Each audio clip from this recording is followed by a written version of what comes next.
Halo teman-teman, selamat datang kembali di Kia Academy YouTube channel. Semoga teman-teman selalu sehat dan terus semangat.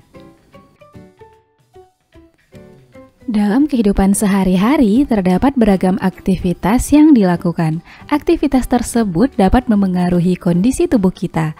Kegiatan fisik seperti olahraga berikut ini tentu akan menjadikan tubuh kita bugar. Sedangkan kegiatan santai sambil ngemil, jika dilakukan terus-menerus akan membentuk timbunan lemak di perut dan tubuh menjadi kelebihan bobot. Kira-kira apa ya yang menyebabkan ukuran tubuh orang yang jarang dengan orang yang sering beraktivitas fisik menjadi berbeda? Ternyata hal ini berhubungan dengan proses metabolisme tubuh. Bagaimana ya proses ini terjadi dalam tubuh kita? Kita akan mempelajarinya di video kali ini. Jadi, kita akan belajar proses metabolisme tubuh, khususnya bagian enzim. Simak terus videonya ya. Nah, apa itu metabolisme? Metabolisme merupakan serangkaian peristiwa reaksi-reaksi kimia yang berlangsung dalam sel makhluk hidup yang dapat diubah menjadi energi untuk kelangsungan hidup. Jadi, saat kita makan, proses metabolisme akan mengolah zat gizi dari makanan yang telah diserap tubuh untuk diubah menjadi energi. Kecepatan proses metabolisme ini akan dipengaruhi oleh enzim sebagai biokatalisator. Artinya, enzim dapat mempercepat reaksi-reaksi biologi tanpa mengalami perubahan struktur kimia. Enzim merupakan senyawa kimia atau protein khusus yang mempercepat reaksi kimia di dalam tubuh dengan cara menurunkan energi aktivasi. Kita dapat memperhatikan grafik berikut. Grafik kerja enzim menunjukkan bahwa enzim bekerja dengan cara menurunkan energi aktivasi. Energi aktivasi adalah energi yang diperlukan untuk berlangsungnya suatu reaksi.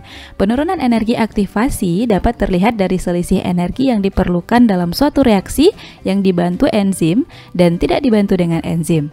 Dengan menggunakan enzim, energi aktivasi yang dibutuhkan lebih sedikit dibandingkan dengan yang tanpa enzim. Hal ini menyebabkan reaksi dapat berlangsung lebih cepat dengan sedikit energi bebas yang dibutuhkan. Berdasarkan komponen penyusunnya, enzim dibedakan menjadi dua macam, yaitu enzim sederhana yang hanya terdiri dari protein, enzim kompleks atau lebih dikenal dengan holoenzim. Holoenzim terdiri dari beberapa komponen, yaitu komponen protein atau apoenzim bersifat termolabil atau tidak tahan panas sehingga mudah terdenaturasi.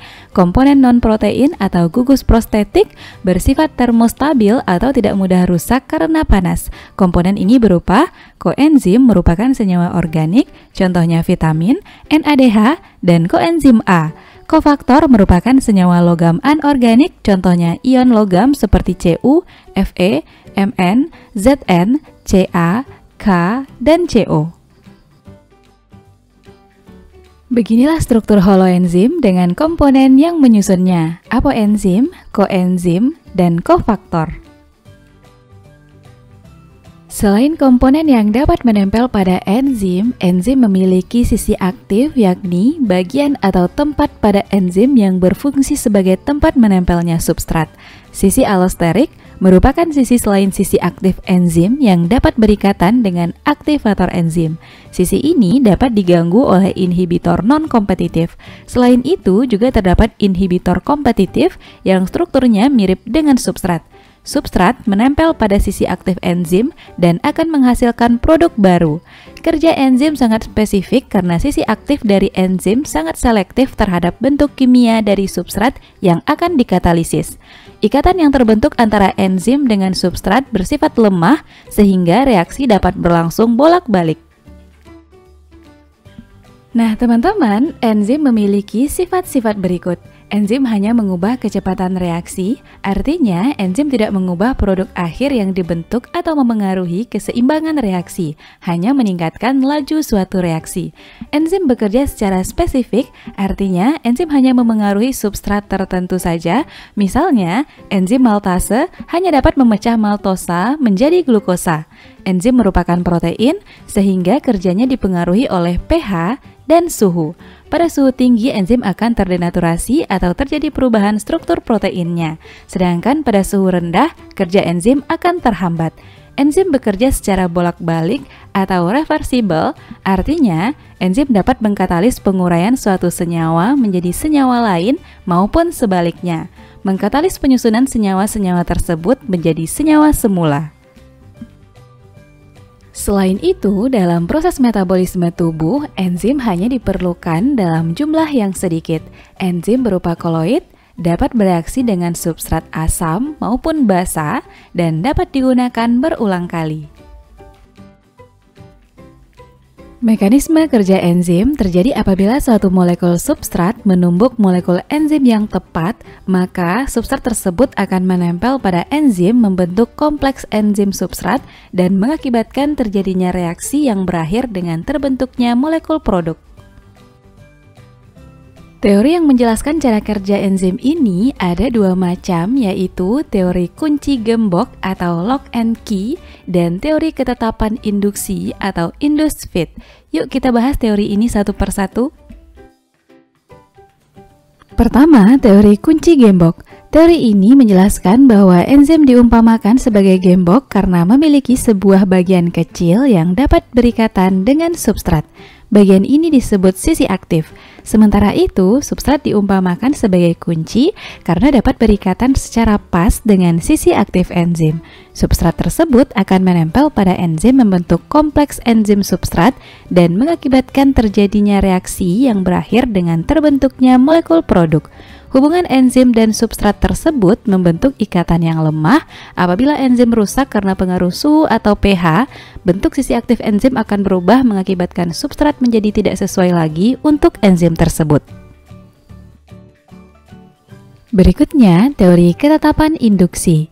Teori ini menyatakan bahwa sisi aktif enzim dapat berubah bentuk sesuai dengan substratnya atau bersifat fleksibel. Jika substrat masuk ke dalam sisi aktif enzim, enzim akan berubah bentuk secara tepat ketika berikatan dengan substrat, membentuk kompleks enzim substrat dan kompleks enzim produk hingga produk dapat meninggalkan sisi aktif enzim. Sekarang, teman-teman bisa memahami kedua teori ini ya. Selanjutnya, kita akan membahas faktor-faktor yang memengaruhi cara kerja enzim.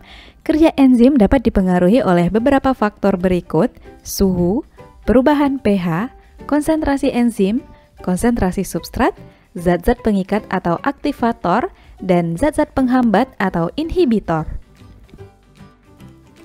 Pertama, suhu. Setiap enzim mempunyai suhu optimum yang spesifik. Suhu yang terlalu tinggi pada enzim dapat menyebabkan denaturasi protein, dan suhu yang terlalu rendah dapat menghambat laju reaksi. Enzim pada suhu 0 derajat Celcius atau di bawahnya akan bersifat non-aktif, akan tetapi enzim tidak rusak. Namun, jika suhu enzim melebihi batas optimum, maka enzim akan rusak atau mengalami denaturasi. Contohnya, enzim pada manusia memiliki suhu optimal 35–40 derajat Celcius, sedangkan pada bakteri yang hidup di air panas memiliki suhu optimum 70 derajat Celcius. Faktor kedua, perubahan pH atau derajat keasaman. Perubahan pH mengakibatkan sisi aktif enzim juga berubah sehingga dapat menghalangi terikatnya substrat pada sisi aktif enzim. Selain itu, perubahan pH juga mengakibatkan proses denaturasi pada enzim. Misalnya, enzim pitialin di mulut bekerja pada pH netral, enzim pepsin di lambung bekerja pada pH asam, sedangkan enzim tripsin di usus bekerja pada pH basa. Faktor ketiga, konsentrasi enzim. Konsentrasi enzim dengan kecepatan reaksi terhubung secara linear. Semakin besar konsentrasi enzim, maka kecepatan reaksi akan meningkat. Hubungan konsentrasi enzim dengan kecepatan reaksi ditunjukkan oleh grafik berikut. Selanjutnya, konsentrasi substrat. Bertambahnya konsentrasi substrat dalam suatu reaksi akan meningkatkan kecepatan reaksi jika jumlah enzim dalam reaksi tersebut tetap. Jika enzim terlalu sedikit dan substrat terlalu banyak, maka reaksi akan berjalan lambat dan bahkan ada substrat yang tidak terkatalisasi. Hubungan konsentrasi enzim dan substrat dengan kecepatan reaksi ditunjukkan oleh grafik berikut. Faktor berikutnya, zat-zat pengikat atau aktivator. Aktivator yaitu zat yang berfungsi memacu atau mempercepat reaksi enzim. Contoh aktivator antara lain garam-garam dan logam alkali dalam kondisi encer sekitar 2% sampai 5% dan ion logam Ca, Mg, Mn, Ni, dan Cl. Kita tahu pada kondisi normal, enzim hanya akan aktif apabila sisi aktif cocok dengan substrat. Jika substrat tidak cocok dengan sisi aktif, maka enzim tidak dapat bereaksi. Dengan adanya aktivator yang menempel pada sisi enzim, maka enzim akan aktif dan sisi aktif enzim akan berubah bentuk sesuai substratnya hingga menghasilkan produk.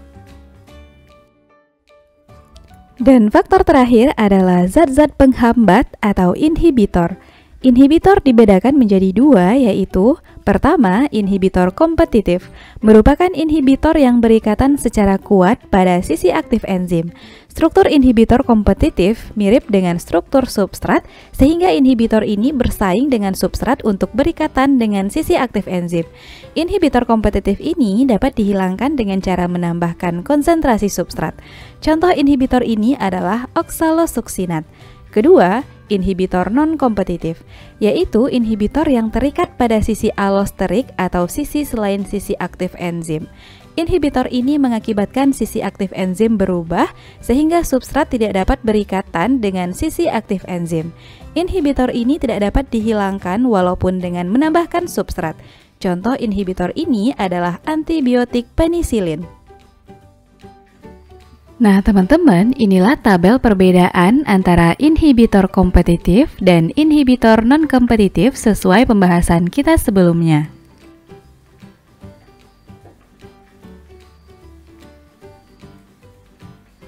Bisa dipahami ya? Agar teman-teman semakin paham, mari kita selesaikan contoh soal berikut. Soal pertama. Diberikan beberapa pernyataan, kita diminta menentukan pernyataan yang benar mengenai enzim.